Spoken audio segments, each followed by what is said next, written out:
Hari ini saya bersama dengan seorang yang banyak dibicarakan di dunia ketika pandemi dan kita bangga karena itu adalah juga salah satu alumni dari PPK Penabur. Hari ini kita bertemu dengan Karina Jo yang menjadi bagian dari penemuan vaksin AstraZeneca.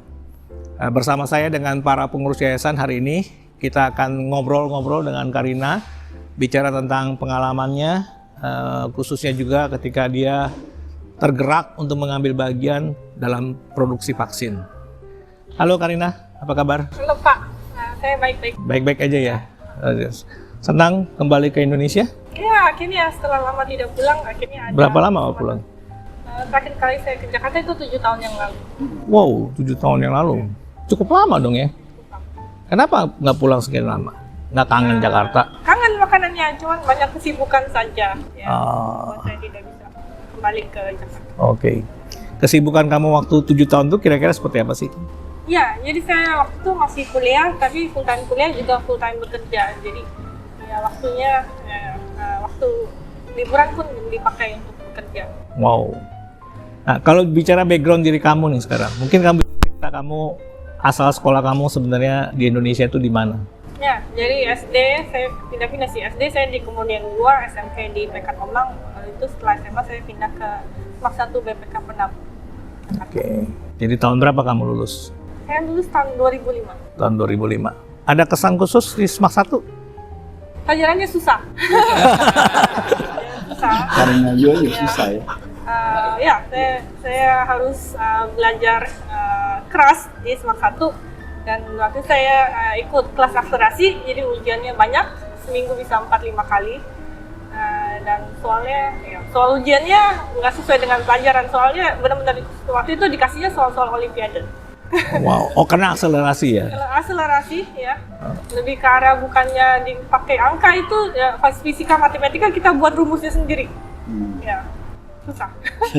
Susah. Tapi itu challenging buat kamu kan? Challenging, menarik sekali. Jadi kita belajar dengan kurikulum, kita belajar dengan pelajaran yang ada di luar, jadi up to date kan. Belajar soal A-level, O-level juga, terus kurikulum luar, jadi kita biasa lah kalau keluar dikasih soal-soal yang seperti itu kita bisa kerjakan. Oke, jadi kira-kira itu berguna nggak buat kamu ketika kamu kemudian meneruskan kuliah? Iya, berguna sekali. Jadi kita ada under pressure juga sih kelasnya. Dalam waktu yang sedikit kita harus kerjakan banyak mata pelajaran dan kurikulumnya sangat dalam gitu. Jadi lebih ke arah pantang menyerah dan problem solving, menyelesaikan masalah. Ya. Luar biasa ya. Oke. Ada teman khusus yang kamu kenal, yang kamu tahu juga sama-sama struggle sama kamu waktu di SMAK 1? Ya, satu kelas itu sangat dekat karena kelas akselerasi. Jadi kita masuk 19 orang, yang 6 orang diturunkan ke reguler karena tidak mencapai nilai minimum ya. Dan juga ada yang voluntary juga turun ke reguler karena mungkin tidak cocok dengan kelas akselerasi, tapi karena kita sama-sama 2 tahun di kelas yang sama dan kita menderita bareng gitu. Menderita bareng. Kita sangat kelas kita sangat dekat. Kita sangat dekat ke semua teman-teman satu kelas akselerasi saya. Sampai sekarang pun saya sering ketemu mereka. Kalau akselerasi berarti 2 tahun ya? 2 tahun. Dari 3 jadi 2 dipadatkan ya? Ya. Mungkin kalau ada teman-teman mau tanya nanti silakan ya. Jadi mungkin silakan. Ini kan dia open banget. Setelah itu melanjutkan ke Inggris? Enggak, waktu itu saya sekolah S1 bioteknologi di Hong Kong, S2, S3 saya sekolah di Australia, ke Inggris untuk bekerja, untuk Oxford University. Oh, spesial memang bekerja di Inggris. Bekerja, nah, kemudian ketika bekerja di Inggris itulah yang kemudian vaksin itu? Iya, jadi saya direkrut untuk proyek yang lain, terus 3 bulan setelahnya ada pandemi, saya diminta untuk ganti fokus ke vaksin COVID karena waktu itu tidak ada skill orang yang punya expertise seperti saya. Ya, jadi saya diminta untuk handle proyeknya.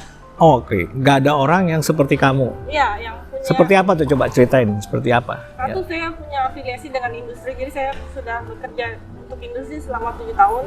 Bidangnya yang membuat produk skala besar, biological product untuk standar manusia, CGMP, Current Good Manufacturing Practice. Dan untuk bidang yang doktoralnya saya belajar tentang vaksin teknologi. Oh. Jadi digabungkan jadi ada end-to-end. Itu belajarnya dokternya bukan di Inggris kan, di Bukan, Hong di Kong, Australia. di Australia. Oh, dokter vaksin di Australia. Jadi waktu di Oxford itu kemudian pandemi nggak ada yang bisa, kamu yang diminta. Ya, jadi saya mengerti prosesnya dari awal sampai akhir. Apa yang terpikir dalam pikiran kamu saat itu ketika pandemi itu kemudian jadi challenging kamu? Apa yang terpikir? Saya orangnya agak logikal. Waktu itu yang akademia itu bukan satu institusi yang bisa membawa produk dari lab sampai komersial. Ya. Dan juga kita kekurangan orang, jadi ada lockdown, kekurangan orang, nggak bisa rekrut, dan deadline-nya sangat ketat. Nah, dan kita juga kekurangan funding di awal. Yang menurut saya itu, saya bilang sih possible pertama kali, karena timnya saya sendiri kan. Sendirian Di dalam laboratorium. Sendirian udah nggak, dan itu waktu itu udah lockdown kan? Bagian saya lockdown, ya jadi kita nggak bisa rekrut orang, ya, ada yang mau bantu pun training mereka, saya nggak ada waktu karena ada downtime kalau mau training orang, jadi mereka juga nggak akan kerjakan 100% seperti itu. Jadi supervisor saya bilang ya mendingan kamu kerjakan sendiri lebih cepat. Jadi kerja sendiri, berapa jam itu kerjanya? Saya kerjakan waktu pandemi itu 16-18 jam sehari, 7 hari seminggu. Jadi tidurnya, istirahatnya Ya, gimana? tidurnya berapa jam saja, yang penting besoknya harus ke laboratorium lagi. Pulang ke rumah atau enggak? Pasti nggak pulang ke rumah, pasti di lab itu juga. Ya?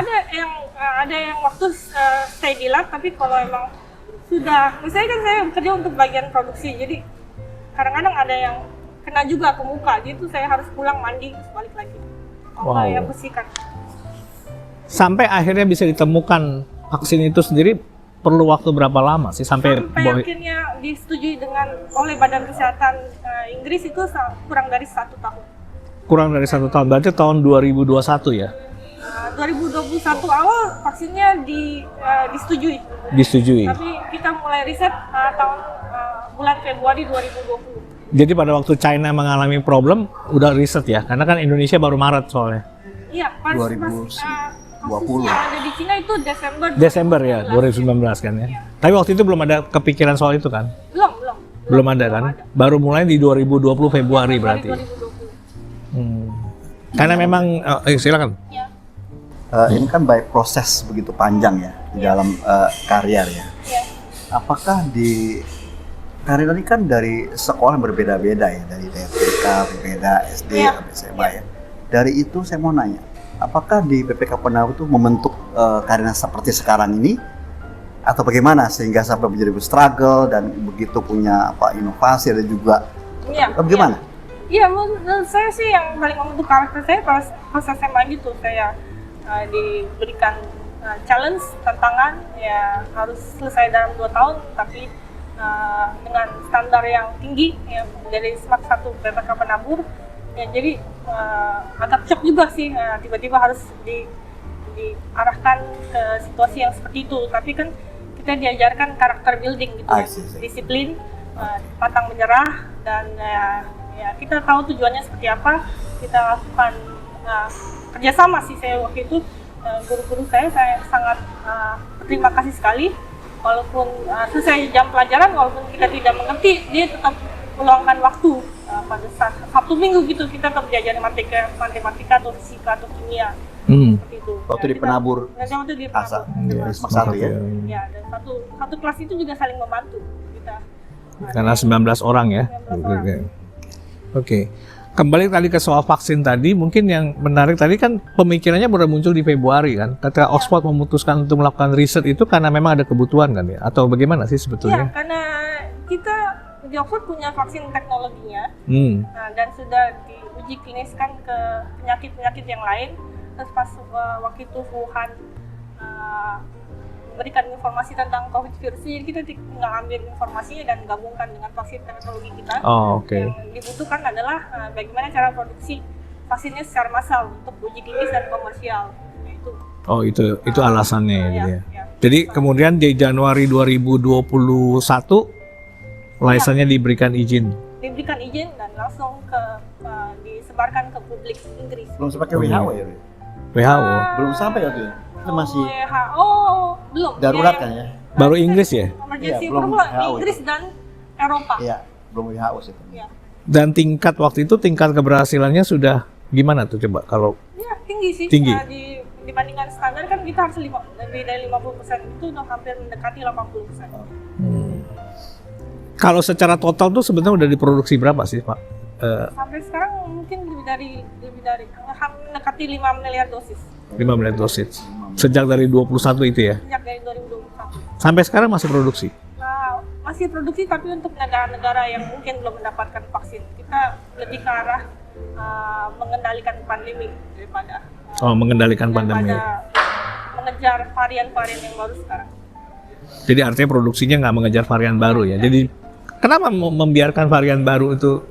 Ya kan sebenarnya teknologi vaksin yang pertama keluar itu sebagai first response untuk pengendalian pandemi, untuk mungkin varian-varian yang baru lebih ke arah second third generation vaksin yang modifikasinya mungkin lebih kompleks. Oke. Ini berarti itu tadi kita udah saya dengar ya cerita tentang vaksin yang bagaimana seorang Karina Chow kemudian tertantang membuat vaksin dengan seorang diri boleh dibilang ya. Iya. Ya. 16 jam, 18 jam ya sehari. Itu kira-kira berapa waktu yang kamu perlukan dalam berapa bulan kira-kira sampai? Deadline yang pertama saya dikasih waktu 1,5 bulan untuk 1,5 tingkatin skala ke 200 liter.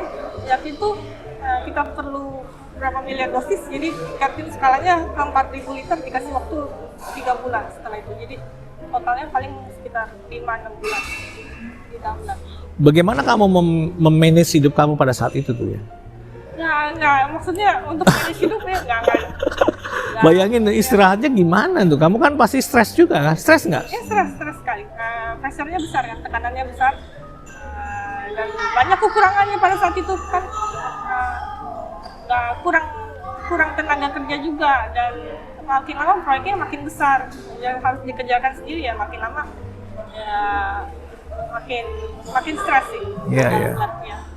Nggak ada social life lagi ya? Ya nggak ada social life, jadi lockdown satu gedung itu saya sendiri kan. Belum ketemu sama Aditya juga kan? Oh enggak, saya baru-baru ini ya. Jadi itu kan memang lockdown terus nggak ada temennya, mau ngobrol juga ngobrol sendiri kan? Iya, ngobrol sendiri. Oh enggak, saya juga kan harus jaga jarak dengan yang lain-lain 2 meter. Banyak kan di dalam lab sendiri. Karina mau nanya dong, kalau menurut Karina ya, ini COVID-19 kan sekarang terkendali kan. Apa ke depan biasanya ada mutasi-mutasi gitu ya? Kok kan nggak pernah biasa mutasi seperti influenza gitu kan? Ini kan mutasi terus ke depan itu, gimana menurut pandangan? Ya kita nggak bisa terus, maksudnya kalau untuk ke arah vaksin yang sekarang perusahaan besar lebih ke arah strategi update vaksin menurut varian, tapi kan nggak terkejar kan, karena kita harus produksi vaksin, habis itu uji klinis ya, setelah itu muncul varian yang baru yang nggak mungkin seperti dog facing style. Nah sekarang strateginya bagaimana kita harus buat universal COVID vaksin yang targetnya tidak berubah seperti itu. Ya, jadi bahwa nanti ada sedikit trouble oke lah ya. Ya, nggak usah dipaksain. Oke, kalau bicara tadi kan ada hak paten ya. Iya. Ya, bisa cerita nggak mengenai paten ini gimana? Kan pasti penemu kan pasti kamu dapat hak paten juga kan ya? Iya, maksudnya yang berapa orang lah yang menemukan ini kira-kira?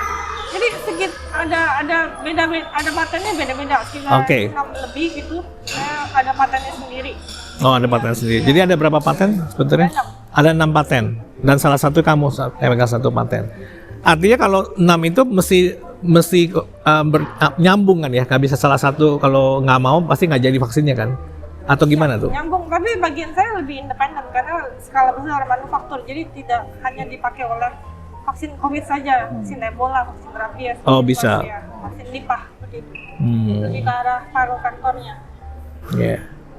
Dan ketika kemudian orang mengatakan AstraZeneca itu yang mungkin apa istilahnya paling murah ya, atau paling apa ya istilahnya? Iya, karena kita selama pandemi kita jual dengan tanpa profit. Ya, itu kenapa bisa punya pemikiran seperti itu? Ya, satu, ya kita memikirkan negara-negara yang berkembang. Mereka tidak punya kemampuan fiskal seperti negara maju. Dan maksudnya kasus-kasus yang seperti sebelumnya itu negara-negara berkembang ini harus nunggu di antrian yang paling belakang sampai negara maju yang punya uang untuk beli vaksinnya dengan harga yang mahal, mereka cuma bisa tunggu donasi.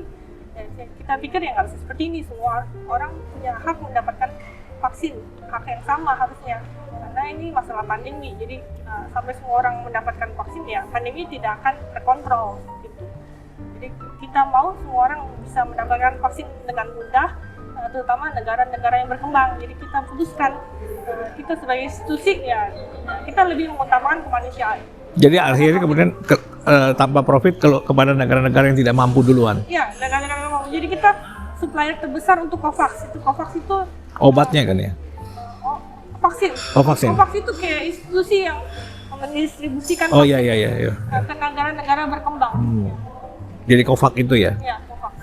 Kemudian banyak ke Afrika segala macam, Asia ya? Afrika, Asia, ya. Yeah. Amerika Selatan. Kalau secara pasar bisnis kan kamu mengganggu pasar bisnis yang lain kan ya sebenarnya? Benar. Kita menghubung pasar bisnis yang lain. Makanya banyak hoax tentang vaksin kita. Iya kan, bener kan? Karena dianggap suka sakit, bukan sakit, apa sih kalau AstraZeneca tuh efek sampingnya banyak. Gitu. Banyak tapi ya yang lain lebih banyak sih sebenarnya. Tapi kita nggak bisa, kita utamakan kemanusiaan. Ya, sayangnya ya ada jadi public relation ya mereka kurang mengontrol seperti itu. Karena kita mengganggu pasar, jadi mengganggu pasar banget itu. Banyak yang isu-isu yang tidak benar. Iya, di Indonesia aja kan susah kan masuknya. Bener nggak? Di Indonesia susah ya? Benar. Karena AstraZeneca itu dianggap banyak sampingannya ya? Iya. Tapi sebenarnya iya apa enggak sih? Efek samping yang normal itu ya demam, panas, gigil, ya mungkin ada muscle pain atau otot yang sakit di sekitar yang disuntik itu memang lumrah efek samping dari vaksin karena tubuh kita bekerja untuk membuat antibodi. Tidak apa-apa, paling minum paracetamol. Ya. Jadi kalau sekarang orang bilang banyak varian segala macam, kalau menurut seorang Karina Jo, vaksin COVID-19 ini sebenarnya udah lewat ya? Pandemi sudah berlalu, ya sekarang tinggal endemik. Jadi udah biasa aja. Jadi kalau orang kena COVID itu udah kayak kena flu. Iya, seperti simptom. Sudah ada obatnya. Seperti flu simptom, mungkin masih ada obat yang masih harus lolos uji klinis dan tetapi ya sekarang efeknya tidak terlalu berbahaya untuk yang antibodinya, maksudnya imunnya normal. Oke. Kondisi tubuhnya masih normal. Setelah divaksin maksudnya? Setelah divaksin, kalau kita punya antibodi ya sebenarnya ya sudah aman. Tapi yang ada grup yang resikonya masih tinggi. Comorbid. Ya, yang perlu booster mungkin setiap tahun. Jadi kalau seorang yang disuntik AstraZeneca itu sekarang ada problem ke belakangnya nggak? Kan banyak tuh disebut tuh banyak ini. Iya, ada beberapa efek samping, tapi bukan untuk orang Asia. Efek samping. Oh, bukan orang Asia. Jadi kita aman. Oke, ini menarik ya. Jadi mungkin bisa kasih gambaran juga nggak kalau misalnya sekarang seorang Karina Jo kemudian melihat dunia itu bagaimana sekarang? Bagaimana supaya dunia itu menjadi lebih baik gitu loh dengan pengalaman pandemi gitu. Iya, jadi ya saya lihatnya ya ini pandemi bukan pandemi yang pertama kan. Ya, ada pandemi yang sebelumnya, tapi ternyata manusia kurang belajar dari pengalaman. Ya, kita tidak siap untuk mengontrol pandemi yang kali ini. Ya. Flu Spanyol gitu ya? Ya, flu. Ya. Dan kedepannya ya bagaimana? Apakah ada pandemi lagi ya? Ya kita sebagai saintis ya selalu ada kemungkinan adanya pandemi yang luas di berikutnya. Ya harapannya ya semoga pada sekarang kita tidak boleh lengah. Jadi riset tetap ditingkatkan bagaimana cara mengontrol pandemi yang berikutnya. Jadi yang harus dilakukan adalah kita harus punya fasilitas yang bisa membuat vaksin ini. Mungkin untuk setiap negara mungkin kurang mungkin ekonomikal, tapi satu negara ini mungkin bisa jadi supaya negara-negara yang sekelilingnya gitu. Oke. Jadi fasilitasnya harus ada, teknologinya setiap negara harus menguasai itu. Jadi tidak bergantung dengan negara-negara maju saja. Kira-kira kamu tertantang nggak untuk mengembangkan ini di PPK Penabur? Kalau BPK Penabur punya lab manufacturing yang fasilitasnya lengkap ya boleh ya. Boleh ya? Boleh. Universitas. Ya, universitas atau apa bicaranya itu kalau bicara itu? Lebih ke arah institusi sih. Institusi ya, lab ya. Laboratorium industri. Kira-kira seperti apa tuh kalau misalnya mau diwujudkan, misalnya itu bagian dari kontribut BPK Penabur misalnya kalau misalnya mau. Ya, yang dibutuhkan untuk membuat industri farmasi ya kan fasilitas sesuai standar, mesin-mesin yang sesuai standar dan staff training yang juga ya, yang memenuhi protokol. Ya. Sebagai alumni kamu terpanggil kalau nanti BPK Penabur mau bikin. Ya boleh ya. Hah? Siap untuk membawa teknologinya ke sini. Ada standarisasi internasional nggak untuk penemuan itu? Kalau Ya di ada, Indonesia? namanya CGMP, Current Good Manufacturing Practice. Jadi setiap produk ada standarnya masing-masing. Itu investmentnya pasti besar ya? Di Indonesia sudah ada? Belum ada saya dengar. Ada beberapa yang sekarang mau membuat itu kan ya, perusahaan farmasi Indonesia, ada Etana, ada Bio Farma gitu. Itu investment besar ya pasti ya? Iya, cukup besar. Tergantung target marketnya sebesar apa. Ya, makin besar makin mahal investasi.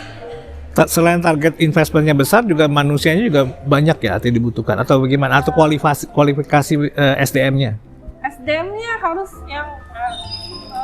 yang punya training. Maksudnya kualitas SDM-nya juga nggak perlu banyak orang, cuman harus punya staff yang punya skill yang agak spesifik khusus gitu. Jadi dream teamnya BPK Penabur lah gitu ya mestinya dibikin ya. Kamu pilihin dream teamnya kayak tadi ya 19 orang gitu ya. Iya. Sebagai CSR atau perusahaan dibuat CSR atau memang sebagai profit oriented?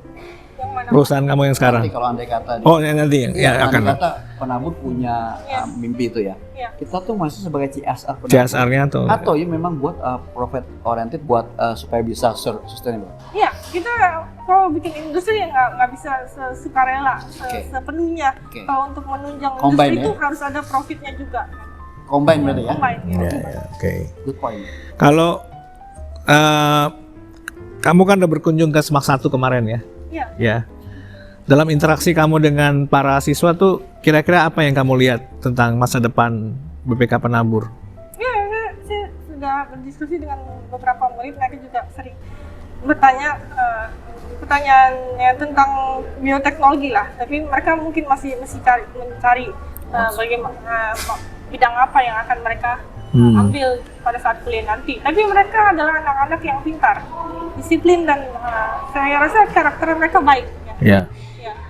Itu yang kamu berkali-kali kalau saya lihat menggarisbawahi soal karakter nih. Karakter itu. Ya. Itu kelihatannya sangat berkesan buat kamu ya di Semak 1. Ya, berkesan sekali. Ya, bisa lebih spesifik gak apa yang sebetulnya membuat seorang Karina Jo tuh kayaknya karakter tuh buat kamu kayaknya domain penting deh dari BPK Penabur? Ya, karakter yang baik ya, menghasilkan perbuatan yang maksimal menurut saya sih, hasil yang maksimal. Ya, jadi yang dibutuhkan untuk menjadi ilmuwan yang selalu jujur kan. Kita jujur ya, pertama ya. Jujur kita yang tahu data sendiri. Jadi kita laporkan sesuai adanya ya. Nggak bisa dimanipulasi karena itu merugikan banyak orang. Ya kan. Dan sebagai ilmuwan ya harus pantang menyerah karena eksperimen nggak mungkin 100% berhasil kan. Pasti ada gagalnya. Jadi itu kita harus bangun karakter kita. Kalau gagal pun kita harus belajar dari kegagalan. Harus kita buat eksperimen selanjutnya, belajar dari pengalaman yang sebelumnya dari kegagalan ini. Yeah. Ya. Oke, kalau kamu mau menyampaikan pesan kepada anak-anak penabur nih, kan penabur nih ada di 15 kota. Saat ini ada 47.000 siswa, ya. Dan seorang Karina Jo tuh mau memberikan inspirasi apa kepada anak-anak penabur? Ya, menurut saya anak-anak penabur ya, kalau sudah masuk penabur ya punya standar yang tinggi sih. Untuk masuk aja sulit sih. Ya. Maksud saya Karina Jo aja udah susah. Karina Jo. Ya karena kalian punya kepintaran ya, tapi harus tetap dibangun dengan karakter yang baik. Karena itu yang menentukan masa depannya. Ya. Karakter yang baik itu selalu menjadi inti dari maksud saya sebagai ilmuwan sih. Ilmuwan di dalam proyek kita punya karakter yang baik, disiplin, jujur dan takut akan Tuhan. Takut akan Tuhan. bioteknologi itu jurusan Karina juga bioteknologi. Iya, saya Betul? ambil jurusan bioteknologi. Itu kan begitu bikin tuh. Oke, berarti takut akan Tuhan tuh kayaknya kamu garis bawah itu tadi ya? Menggunakan Tuhan. Karena itu yang mendasarkan karakter kita. Karakter saya jujur itu landaskan dengan nilai-nilai dari kekristenan. Saya mau nanya nih, bagaimana caranya kamu melatih tadi insting karakter kamu tadi, takut akan Tuhan? Iya sih, harus kan saya Kamu rajin saat teduh atau gimana tuh? Gimana caranya lah untuk bisa sampai ke situ? pegangannya selalu berdoa. Saya setiap kali ada masalah saya berdoa, minta Tuhan bukakan jalan. Ya. Apapun itu juga, maksudnya usaha manusia hanya terbatas, tapi kalau kita ikut Tuhan ya rencananya jauh lebih baik itu saja. Dan itu keyakinan kamu? Ya, saya keyakinannya dari kecil seperti itu ya. Oke. Ya, ini menarik ya. Jadi mungkin kita sudah bercakap-cakap dengan seorang Karina Joe. Banyak inspirasi yang kita sudah dengar dari seorang Karina Joe. Mungkin pesan kepada generasi muda Indonesia atau generasi muda BPK Penambur apa Karina Joe? Ya, saya lihat generasi muda sekarang dan saya prihatin sih. Sekarang banyak anak muda yang mau jalan pintas untuk kesuksesan. Menurut saya sih ya untuk sukses yang jangka panjang ya harus dibangun dengan ketekunan gitu. Jangan pilih jalan pintas saja gitu. Satu juga ikutin passionnya, ya, panggilan. Menurut saya sih panggilan. Kamu ada panggilan apa, ikuti saja jalannya itu. Dengan ketekunan pasti kamu akan tiba di tujuan akhir. Ya. Oke, terima kasih Karina. Oke, ada pertanyaan, silakan. Karena kan melepas apa istilahnya? Profitnya kayaknya ya istilahnya, bukan patennya. Profit ya mungkin ya. Ada yang harusnya didapatkan gitu Iya. ya. Dari penemuan, tapi karena itu melepas itu gitu. Iya, jadi ada informasi yang salah. Kita tidak melepaskan paten, kita tetap sebagai inventor, tapi selama pandemi kita mendistribusikan vaksinnya dengan tanpa profit. Tapi Jadi no problem. ya, patennya tetap ada. Ya, Patennya tetap ada. tetap ada. Tapi pada masa Pandemi pandemi kita distribusikan vaksin dengan At cost lah ya. profit. At cost lah gitu ya. Ya. Kira-kira ya. Ya. Ya. Karena juga satu lagi terakhir. You mau berkarya untuk bangsa Indonesia di tempat ini atau nanti ke depan yang hubungan itu? Saya ikutin kesempatan saja proyek kan. Kalau ada proyek yang menurut saya berguna dan maksudnya sesuai dengan sesuai dengan passion dan tujuan saya, ya kenapa tidak? Saya tidak membatasi proyek saya hanya di Indonesia saja, di seluruh dunia. Ya. nggak ada keterikatan dengan institusi yang Oxford.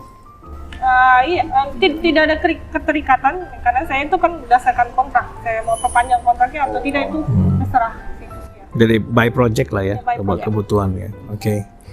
Baik, ini kita sudah bercakap-cakap cukup panjang dengan seorang Karina Joe. Jadi kita sudah dapatkan banyak inspirasi dari seorang Karina Joe.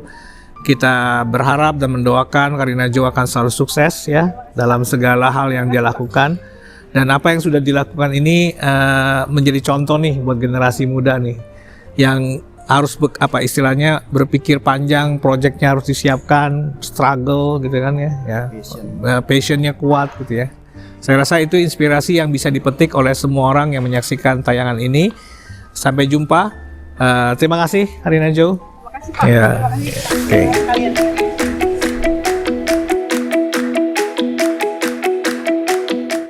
Hari ini pengurus Yayasan BPK Penambur ingin memberikan tanda kenang-kenangan kepada seorang Karina Joe yang telah mempunyai begitu banyak jasa kepada Indonesia dan juga kepada dunia. Dan ini sebuah kehormatan buat BPK Penambur punya alumni yang mempunyai dedikasi yang tinggi dan kiranya ini menjadi inspirasi buat kita semua.